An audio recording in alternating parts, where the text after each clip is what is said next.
안녕하세요. 미국 주식에 미치다의 성정모입니다. 오늘 위어크가 챕터 11 파산 신청을 했다는 뉴스가 나오고 있어서 위어크의 흥망성쇠에 관한 이야기랑 챕터 11 신청하면 주식시장에서는 위어크가 어떻게 되는지 긴급하게 살펴보려고 합니다. 일단 위어크가 어떤 기업인지부터 살펴보겠습니다. 위어크는 2010년에 여기 밑에 계시는 아담 뉴만이라는 CEO가 이때 설립한 공유 오피스 기업인데요. 비즈니스 모델은 간단하게 부동산 회사로부터 건물을 장기 임대하고 건물을 리모델링한 다음에 단기 세입자를 구해가지고 세입자한테 다시 재임대하는 구조입니다. 위어크는 이렇게 국내에도 보면 19개 지점 보유하고 있어서 국내에서도 쉽게 서울 쪽 가면 볼 수 있고요. 보시면 이게 종로타워에 있는 위어크 지점이고 여기 이제 강남역에 있는 지점인데, 위어크는 이렇게 항상 전 세계 어디든지 가장 입지가 뛰어나고 건물도 아주 번쩍번쩍한 곳에서 사업을 펼치고 있습니다. 위어크 안에 들어가면 이게 공유 오피스다 보니까 자유롭게 앉고 싶은 자리에 앉아서 노트북 펼쳐 일하면 되고요. 추가적으로 돈을 더 내면은 지정석이나 회의실도 이용할 수 있는 그런 요금제 구조입니다. 그리고 지점들마다 인테리어랑 시설들이 다 조금씩 다른데, 여기는 영국에 있는 위어크 지점이에요. 여기서는 이제 템즈강이 보이는 테라스도 갖고 있어서 날씨 좋은 날에 테라스 나가서 일하면 업무 집중도가 좀 높아질 수도 있겠죠. 위어크 요금제 보시면 1일 요금제도 있는데, 요새는 이 1일 요금제는 없어진 것 같고 보통 한 달에 350불 지불하면은 위어크 모든 지점들 자유롭게 이용할 수 있고, 지정석 이용하면서 회의실도 자유롭게 이용하려면 월 450불 뭐 이런 형태로 요금제가 책정되어 있습니다. 그리고 좀 규모가 큰 그 기업체에서는 한 100여 명 이상 이제 위어크가 운영하는 오피스 자체에 들어갈 수도 있는데, 이런 경우에는 위어크랑 좀 협의를 해서 가격이 책정되는 걸로 알고 있습니다. 그리고 이렇게 요금제 지불하고 위어크 들어가면 무제한으로 생맥주도 마실 수 있는데요. 이거 좀 잘 모르겠습니다. 맥주 마시면서 일하면은 기분은 좋아질 수 있는데 업무 효율이 좋아질지는 잘 모르겠거든요. 저는 좀 쓸데없는데 위어크가 투자하고 있는 게 아닌가 그런 느낌이 들었습니다. 맥주 말고도 위어크에서는 커피 같은 간단한 음료는 항상 여기 위어크 지점에 상주하고 있는 바리스타가 무료로 제공해주고 있고요. 과자나 탄산음료 같은 거는 위어크 안에 이런 형태로 매장에서 키오스크로 결제하고 그 다음에 원하는 만큼 다 사갈 수 있습니다.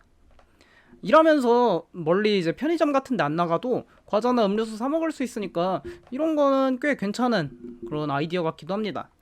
뭐 맥주도 주고 맥주 안주도 팔고 뭐 이러니까요. 그리고 이렇게 당구 치는 공간도 있습니다.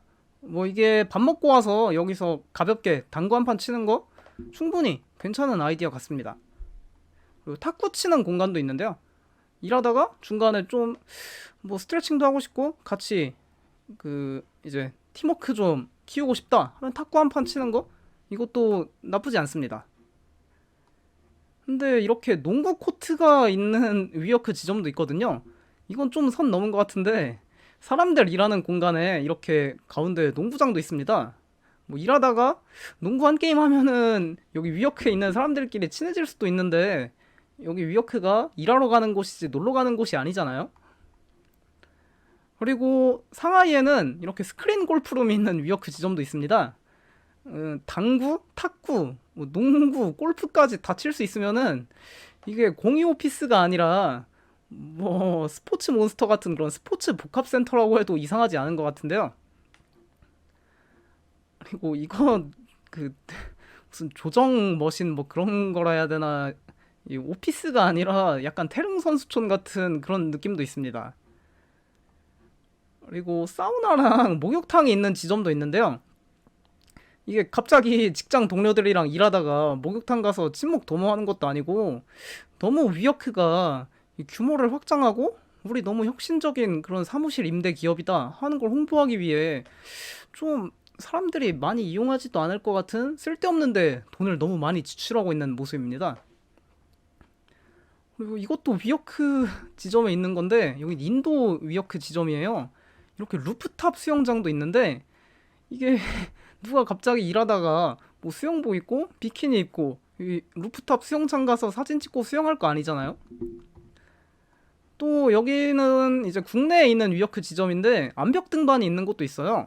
점심 먹고 와서 갑자기 암벽 등반하는 것도 좀 이상하다 저는 생각하는데, 이렇게 보면은 여기 위워크 오면 사람들이 뭐 일을 한다기보다는 되게 놀거리가 많아서 이 좀 해본 사람, 여기서 일해본 사람들은 누가 또 일하러 오겠습니까? 이렇게 그 앞에서 봤듯이 위워크가 복지시설에 너무 많은 돈을 투자하다 보니까 한때는 이게 업무 공간의 혁신을 가져온다면서 되게 높은 평가를 받았던 시절도 있습니다. 그런데 이 기업이 결국에는 흥망성쇠를 겪으며 오늘로써 드디어 파산을 신청한 상황인데요. 이 자료가 위워크의 흥망성쇠를 알 수 있는 기업 가치 변화 자료입니다. 2019년에 상장 심사를 위한 보고서인 S1 파일을 제출하기 전까지만 해도 위워크가 470억 달러, 한화 약 60조 원에 가까운 기업 가치 평가를 받았습니다. 근데 지금은 4억 달러, 한화 약 5천억 원의 기업 가치를 평가받고 있는 이제 잡주가 된 거죠. 보시면 2019년에 아주 수직 낙하 수준의 이렇게 기업 가치 하락이 나타났는데요.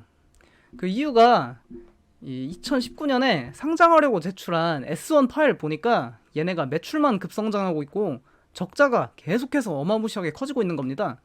그래서 시장에서도 이게 위워크가 혁신 기업이 아니라 이거 지금 까보니까 그냥 좀비 기업이잖아, 이런 평가가 나오기 시작했고요. 2017년에 소프트뱅크의 손 마사요시 손정희 회장께서 비전 펀드를 통해 가지고 위워크에 40억 달러를 투자하면서 위워크가 생계를 위해 일하는 게 아니라 삶을 위해 일하는 세상을 만든다라면서 엄청난 비전을 제시했거든요. 그때만 해도 이 위워크가 진짜 승승장구할 것 같았는데, 근데 그 투자한 40억 달러, 여기 핸드폰 들고 거만하게 서 있는 이분, 위워크 창업자 아담 뉴만, 이 사람이 다 해먹었습니다. 개인용 제트기 구매하고 럭셔리 펜트하우스 구매하고 뭐 분식 회계도 그냥 서슴없이 저지르고, 그리고 자기가 갖고 있는 주식만 주주 의결권 엄청나게 높게 책정해놔서 이 위워크 기업이 문제가 이만저만이 아니었던 겁니다. 그래서 이분 아담 뉴먼 CEO는 2019년에 퇴출당했고요. 근데 또 아담 뉴먼 CEO 이분을 내쫓을 때 이 지분을 인수해야 내쫓을 수 있으니까 소프트뱅크의 손정희 회장님이 물타기를 한 겁니다. 그러니까 2017년에 40억 달러 투자하고 이제 2019년에 50억 달러 추가 투자하면서 이 아담 뉴만이 갖고 있는 위워크 지분 80%를 인수하면서 최대 주주로 올라서게 됐는데요. 이제 소프트뱅크에서 지분 80%를 인수했으니까 이 위워크 내가 이제 살려보겠다 하고 손정희 회장님이 직접 턴어라운드 전략들을 발표했습니다. 보시면 위워크는 매출 총 이익은 적고 운영 비용은 많이 들어가는 구조입니다. 얘네가 대출 받아서 건물 임차 들어가고 인테리어랑 시설 투자 이쁘게 하고 뭐 신규 지점을 공격적으로 오픈하고 이러다 보니까 계속 적자를 기록하는 건데요. 이거를 이제 들어오는 고객들에게 더 많은 돈을 받아서 이제 매출 총이익을 늘리고 신규 지점 투자는 줄여서 흑자로 돌아서겠다는 전략을 세웠습니다.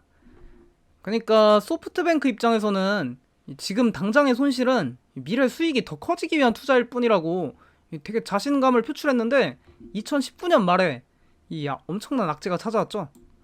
코로나19 팬데믹. 팬데믹이 찾아오니까 다 이제 사무실에서 일 안 하고 재택근무로 돌아가서 오피스가 텅텅 비게 된 겁니다. 당연히 위워크도 마찬가지였죠. 그리고 미국의 현재 고금리 시대가 도래했죠. 위워크가 오피스를 임차할 때는 분명히 저금리에 임차했는데 이게 대출 만기가 도래하면서 대출을 갱신할 때가 되니까 금리가 제로가 아니라 5%가 되어 있는 거죠. 그렇다고 위워크가 고객들한테 임대료를 올리면 고객들이 이 위워크 안 들어오고 그냥 다른 사무실을 구할 수도 있고, 그러다 보니까 위워크 점점 공실률이 높아지고 이래서 적자폭이 더 커질 수밖에 없는 상황인 겁니다. 그래서 이 소프트뱅크에서 제시했던 턴어라운드 계획은 이렇게 물거품되고 적자폭이 더 커지게 됐죠. 소프트뱅크 비전 펀드가 그래서 2017년부터 2021년까지 660억 달러를 벌어들였었는데 2023년 되니까 뭐 위워크 손실 어마어마해서 660억 달러 다 날려버리고 오히려 이제 85억 달러 또 마이너스 났거든요. 그래서 이 소프트뱅크의 손정희 회장님이 손 마사요시께서 올해 6월에 직접 이렇게 투자 손실에 대해 이렇게 사죄했습니다. 위어크 주가는 현재 1달러도 안 되는 페니스탁이 되었고요. 이게 예전에 40대 1로 리버스 스플릿, 그러니까 주식 병합도 했던 건데 그런데도 다시 페니스탁이 돼버렸죠. 만약 위어크가 상장했을 당시에 1만 달러를 투자했으면 2023년 10월에 23달러가 됐습니다. 이게 그러니까 100분의 1 토막도 아니고 뭐 한 500분의 1 토막 난 거죠. 그리고 위어크가 드디어 오늘 공식적으로 파산 보호 신청을 해가지고 이제 상장 폐지 가능성도 상당히 높아진 상황입니다. 만약 상장 폐지 진행되면 앞에서 봤던 뭐 마이너스 99%도 넘어서는 500분의 1 토막이 아니라 이제 진짜 그냥 휴지 조각이 되는 거죠. 미국에는 대표적인 파산법으로 챕터 11이란 게 있습니다. 기업이 챕터 11을 통해서 파산 보호를 신청하면 보통 SEC에서 대부분 다 상장 폐지 시켜버립니다. 아주 가끔 기적적으로 이 회생이 성공하면 상장 폐지를 피할 수 있긴 한데 챕터 11 신청한 기업들 중에 거의 10개 중에 9개는 다 상장 폐지 됐거든요. 이게 파산해가지고 상장 폐지가 진행되면 OTC 마켓으로 주식이 옮겨갈 수 있는데 이게 OTC 마켓 가면은 국내에서 거래하기가 엄청 어려워지거든요.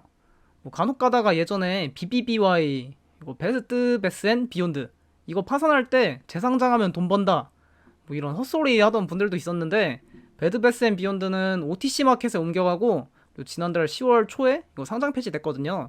위어크도 이제 파산한다고 막 밈스탁 된다는데 장난으로라도 이거 매수 절대 하시면 안 되겠습니다. 팬데믹 때 미국 렌터카 1위 업체인 허츠 같은 사례도 있긴 한데 얘네도 파산 신청하고 밈스탁 됐다가 결국 상폐되고 OTC 마켓으로 넘어갔었거든요. 그래도 허츠는 팬데믹 영향받아서 좀 잠깐 파산했다가 지금은 나스닥에 다시 상장하긴 했거든요. 이렇게 허츠처럼 다시 재상장해서 샀다가 주식 다시 재상장해서 팔게 되는 경우도 있는데 진짜 극히 드문 경우고 또 언제 재상장할지도 모르고 재상장한다 하더라도 다시 그 가격 안 올 가능성이 상당히 높아서 위어크 주식에는 절대 관심 안 가지시길 바랍니다. 또 이건 스펙 합병으로 주식시장에 상장했던 기업들의 현재 모습인데요. 팬데믹 때 스펙 합병이 진짜 뜨거웠잖아요. 이 방식으로 상장한 기업들이 당시에는 막 주가 엄청나게 올라가고 그랬는데 지금은 대부분 이렇게 마이너스 뭐 99%, 마이너스 94%, 91% 이렇게 다 마이너스 90% 넘게 주가 하락 나타났거든요. 이게 기업이 떳떳하고 재무 상태가 탄탄하면 굳이 스펙으로 상장할 이유도 없겠죠. 저희 시청자분들도 앞으로도 스펙 상장에는 좀 관심 전혀 가지지 않는 게 좋을 것 같습니다. 그리고 마지막으로 위어크 관련한 드라마가 애플 TV 플러스에 올라와 있거든요. 제목은 We Crushed, 한국말로 우린 폭망했다 라는 제목으로 올라와 있는데 관심 있으신 분들은 이것도 한번 시청해 보시면 좋을 것 같습니다. 이상으로 영상 마치도록 하겠습니다. 감사합니다.